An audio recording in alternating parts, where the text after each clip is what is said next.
여러분, 저는 쪼니를 도와 매주 뉴스레터를 발행하고 있는 에디터 쪼림입니다. 오늘은 소가 사라진 세상, 침착한 소가 다른 소들에게 미치는 영향, 그리고 소를 출하할 때 주의해야 할 점들에 대해서 말씀드릴게요. 소 없이 살 수 있을까요? 만약 여러분이 자고 일어났는데 소들이 다 사라졌다면 어떠실 것 같나요? 뉴트리션 투데이 저널에 실린 소가 없는 세상이라는 칼럼에서 소가 전부 사라진다면 어떤 일이 생길지 가정해 보았는데요. 소가 전부 사라진다면 어떤 문제가 생길까요? 소가 없어져서 단순히 온실가스 배출이 줄어들 거라고 생각하실 수 있지만 생각보다 많은 문제들이 생길 수 있어요. 일단 소가 다 사라진다면 마트에서 고기나 유제품들을 살 수 없어질 거고, 이에 따라 전 세계 영양소 공급에 차질이 생길 거예요. 또 인간에게 곡물을 공급하기 위해서 화학 비료를 주로 사용하게 될 텐데, 그렇다면 토양의 힘이 약해지고 결국 경작을 할 수 있는 면적이 줄어들면서 곡물 생산 기반이 흔들릴지도 몰라요. 2050년이면 전 세계 인구가 100억 명에 육박할 거라는데 소가 다 사라진다면 앞으로 우리는 뭘 먹고 살아야 할까요? 또 다른 문제들도 있을까요? 사실 또 중요한 문제는 바로 사회문화적 문제예요. 전 세계에 약 6억 명의 사람들이 1억 3천만 개의 소규모 농장을 운영하고 있고, 농촌 밖에도 4억 명의 사람들이 낙농산업에 종사하고 있어요. 소들이 사라진다면 이 산업을 포함한 전방, 후방 산업에 종사하고 있는 수많은 사람들이 모두 일자리를 잃게 될 거예요. 축산업에 의존하고 있는 지역사회들은 식량이나 현금을 확보할 수 없어져 활력이 사라질 거고요. 몇몇 개발도상국에서는 여성이 토지를 소유할 수 있는 기회는 적지만 가축은 소유할 수 있다고 해요. 목장을 운영하는 것이 여성이 사업에 참여하고 경제활동을 활발하게 하도록 도와주는 역할을 하고 있는데, 이런 것도 사라지겠죠.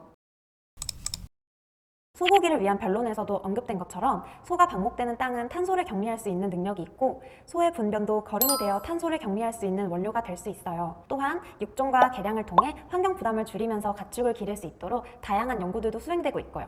지속 가능한 축산업을 위해 보이지 않는 곳에서 노력하고 계신 분들이 아주 많답니다. 항상 감사드려요.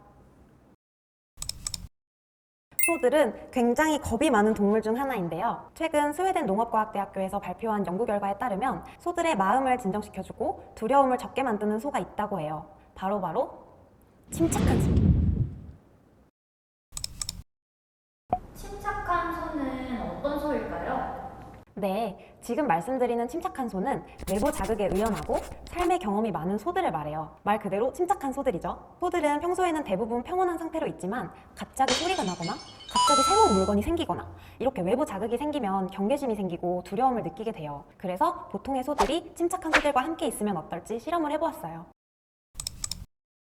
실험에는 27마리의 젖소가 참여하였고, 이 중 나이가 가장 많은 젖소 9마리를 뽑아서 이들을 외부 자극에 단련된 소 3마리와 그렇지 않은 소 6마리로 나누었어요. 남은 18마리의 소들은 6그룹으로 나누어서 3그룹은 먼저 외부 자극에 단련된 소들과 함께 지내도록 하고, 나중에는 그렇지 않은 소들과 지내도록 했어요.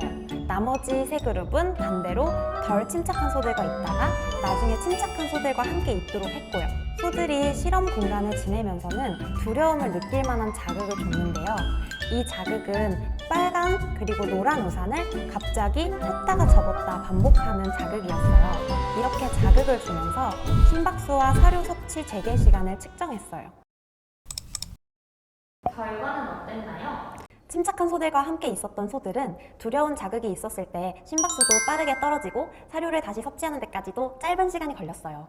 이렇게 외부 자극에 의연한 소들과 함께 있는 소들은 두려운 상황에서도 상대적으로 더 빠르게 안정이 된다는 것을 알 수 있었답니다. 우방에 소를 배치할 때도 이런 점을 이용한다면 소들의 스트레스나 두려움을 줄여줄 수 있을 것 같아요. 소를 출하하기 전에 지켜야 할 것들이 있을까요?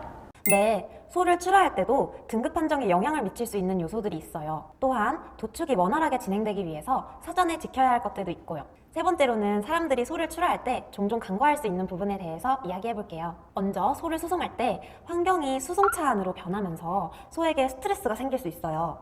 그러면 소화가 더뎌질 수 있고 운송 지연이나 사고로 육질이 저하되거나 이상육이 생길 위험성이 있어요. 소가 스트레스를 받는 상황이 지속되면 장내 세균들이 혈액에 침입해서 세균이 고기에 잔류하는 경우도 있거든요. 따라서 소가 탑승하고 하차할 때 안전사고가 일어나지 않도록 조심해야 하고, 수송차는 급경사나 급커브에 유의해서 조심조심 주행해야 해요. 그리고 면적에 알맞는 적정 두수를 태우고 이동해야 해요. 농장에서 지켜야 할 것들은 어떤 것이 있을까요?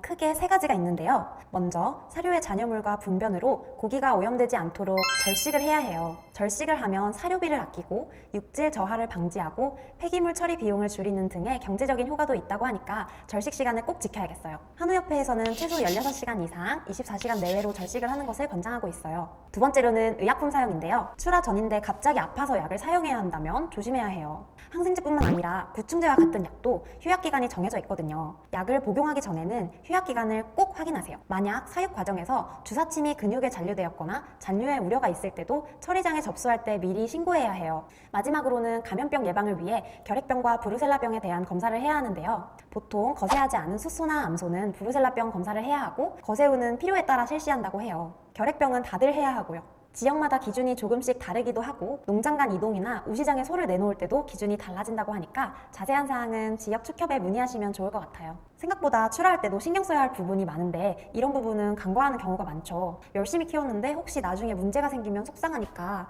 마지막까지 잘 챙기셔서 다들 좋은 등급 받으셨으면 좋겠어요. 네, 이렇게 오늘 이달의 축산 이슈 3가지를 알아봤는데요. 영상이 재미있으셨다면 구독과 좋아요 그리고 댓글도 많이 남겨주세요. 안녕!